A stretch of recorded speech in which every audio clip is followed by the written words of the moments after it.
Picture this. It's 1964, and two strangers cross paths at the Marlborough Music Festival in Brattleboro. They couldn't be more different, and what happens next paints a picture of mid-century Vermont at the crossroads. We're learning more with author Deb Luskin today on Across the Fence. Hello, Vermont. When talking about fiction, the age-old advice to writers is to write what you know. And in her new book, Into the Wilderness, Deborah Lee Luskin has certainly done that. Back in the 1980s, a city girl from New York, she came to Vermont for a weekend and never left. In fact, Into the Wilderness has been called a complex love letter to Vermont, fueled by Luskin's fascination with the impact of the arrival of the interstate in Vermont in the early 1960s. If you like history, this is your book. If you like meet-cute love stories, ditto. Deborah Luskin is back in the studio with me today to talk about her newish book. She is the author of Reviving Artemis, her memoir about turning 60 and becoming a huntress. I should say she's also the author of, and that's the last time you were in the studio. So Deborah, welcome back. It is wonderful to be back here, Amy. Thank you. It's so nice to have you. And I said newish because Into the Wilderness, which we're talking about today, has just been re-released. It was originally released in 2010. Talk about how that came about. Well, in 2010, it came out. Independent publishing was brand new. It came out. It won a prize. It went out of print. And I sold Reviving Artemis to Sibylline Press in California. And they said, well, do you have any other books? And I said, well, as a matter of fact, I do. I had all the rights, and they decided they would take this. They would take this one as well. It's really wonderful to see a book get a second chance, and I know that you kind of feel connected to that idea of second chances because this is a book also about second chances. It's a second chance for Rose and Percy, and it's a second chance for me. Yeah. Well, Vermont has such an impressive writing community, and we also have a history of small presses, right? Little small publishing houses. What has been your experience like working outside of that big mainstream publishing model? I did a big mainstream book years ago. It's not all it's cracked up to be. Talk a little bit about what your experience has been like. Well, this has been brought out by Sibylline Press, whose mission is to publish the brilliant work of women over 50. So it's a niche publisher. Say no more. Yeah. It's great, and they're in California, and they've been terrific. Oh, they're good. So lots of support.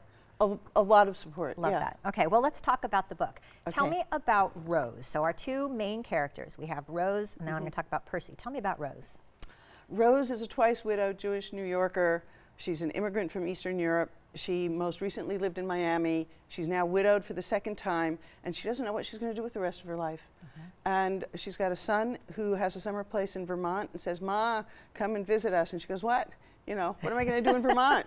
The idea is just abhorrent to her, but she comes, and then she stays.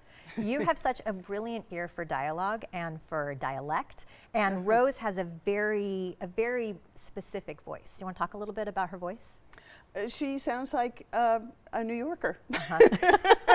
And she drops a little Yiddish in there. With some Yiddish inflections, I had to learn Yiddish for this. You had to learn Yiddish? Okay. I did not know it. You did not know it? Okay, well, you do a convincing job. Okay, and then there's Percy, and I wanted to read a quick passage where we get a little bit of his backstory. So here we go. For 40 years now, he'd been studying the science of agriculture and passing the information on to farmers to use, oh, hang on a second, I buried the lead.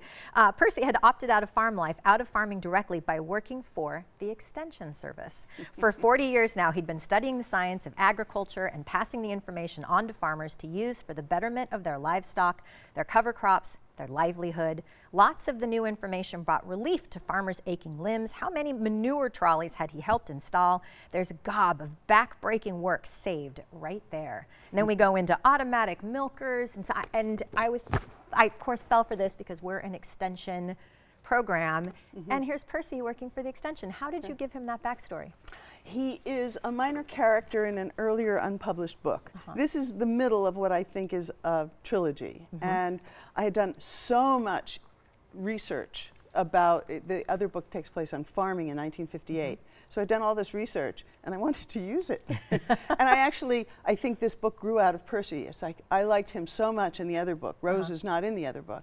And so I made a book with Percy. Yeah. Well, when you were learning about the Extension Service in the 60s, was there anything that jumped out at you about how important, I mean, really, it's a really important piece of how the state has always operated in that relationship between the land-grant college mission. Sorry, these are all the things we love to talk about on Across the Fence.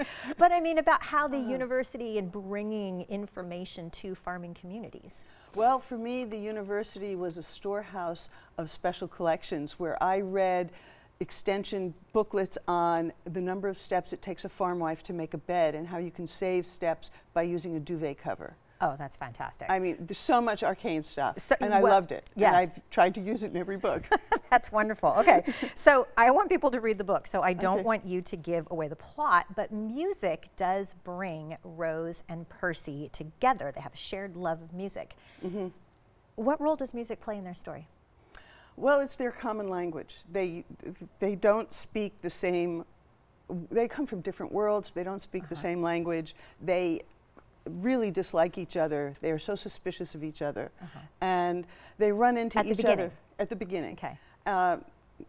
So Okay. and they run into each other at the Marlborough Music Festival, where Rose has been told, you know, Rudolph Serkin will be playing. She goes, Rudolph Serkin in Vermont?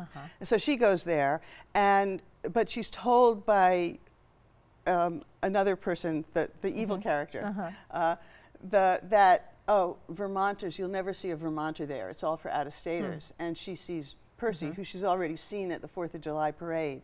And she says, Vermonters don't come here. He says, well, I'm here.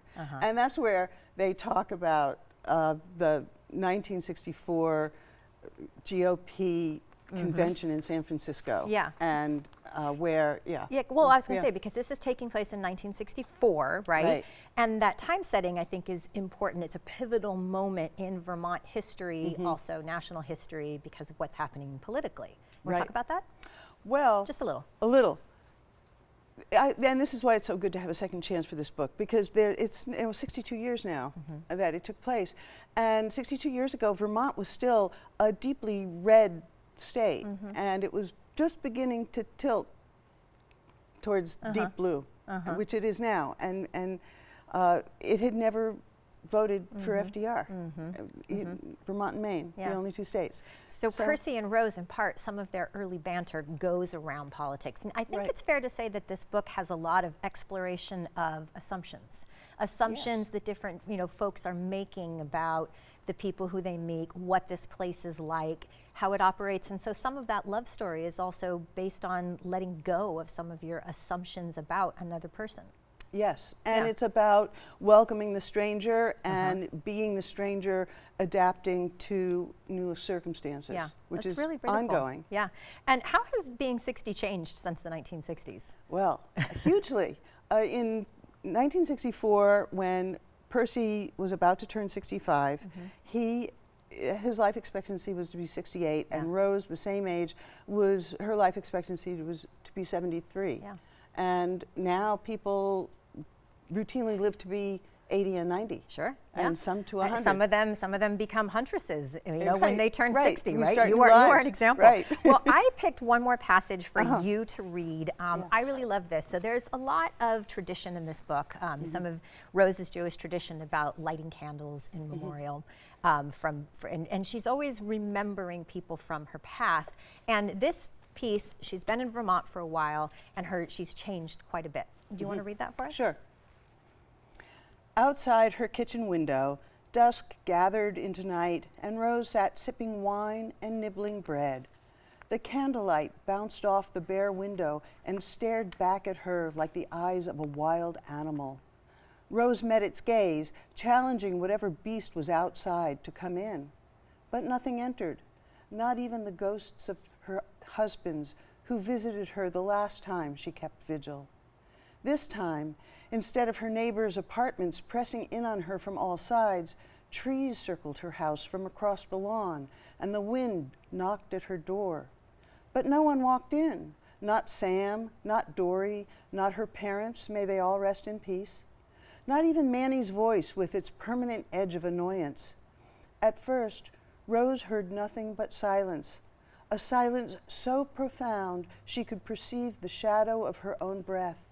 She was replete with light and as calm as the blue flame that burned steady at the wick.